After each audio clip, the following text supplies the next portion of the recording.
മക്കളില്ലാത്ത ഒരുപാട് പേര്. സഹോദരൻ പറഞ്ഞു, ഉസ്താദെ കല്യാണം കഴിഞ്ഞ് 8 വർഷമായി, 80 വർഷമായില്ലല്ലോ, 8 ആയുള്ളൂ. അള്ളാഹു നമുക്ക് ഈ മന്ദിരമാറാകട്ടെ. നമ്മൾ കണ്ട ആശുപത്രി മുഴുവനും കയറി ഇറങ്ങി മരുന്ന് തിന്ന് കൗണ്ടിങ് ഇല്ല, ഗർഭപാത്രമില്ല, അതില്ല ഇതില്ല എന്ന് പറഞ്ഞു ഉള്ള മരുന്ന് മുഴുവനും കഴിച്ചിട്ട് ഉള്ള ആരോഗ്യം കളയുക.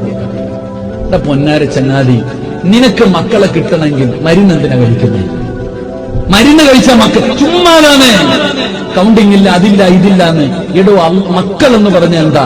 അള്ളാഹുവിന്റെ റസൂൽ സല്ലല്ലാഹു അലൈഹി വസല്ലമ തങ്ങൾ ആയിഷ ബീവിക്ക് മക്കളില്ലായിരുന്നു. എന്താ കൗണ്ടിങ് ഇല്ലാത്തോണ്ടാ? അള്ളാഹുവിന്റെ പ്രവാചകന്റെ പ്രിയപ്പെട്ട ഭാര്യയായ ആയിഷ ബീവിക്ക് മക്കളുണ്ടോ? ഉണ്ടോ? ഇല്ല. എന്ത് കുഴപ്പം? മക്കൾ എന്ന് പറയുന്നത് അള്ള തരുന്ന ഒരു സമ്മാനമാണ്. ചിലപ്പോ അള്ള കൊടുക്കും, കൊടുക്കില്ല, അത്രേ ഉള്ളൂ. എടാ, മക്കള് കെട്ടിയിട്ട് കണ്ണുനീര് കുടിക്കുന്ന എത്ര പേരുണ്ട്? മക്കള് കാരണം നാണം കെട്ട് കണ്ണുനീര് കുടിക്കുന്നവരില്ലേ? എന്നാ മക്കളില്ലാതെ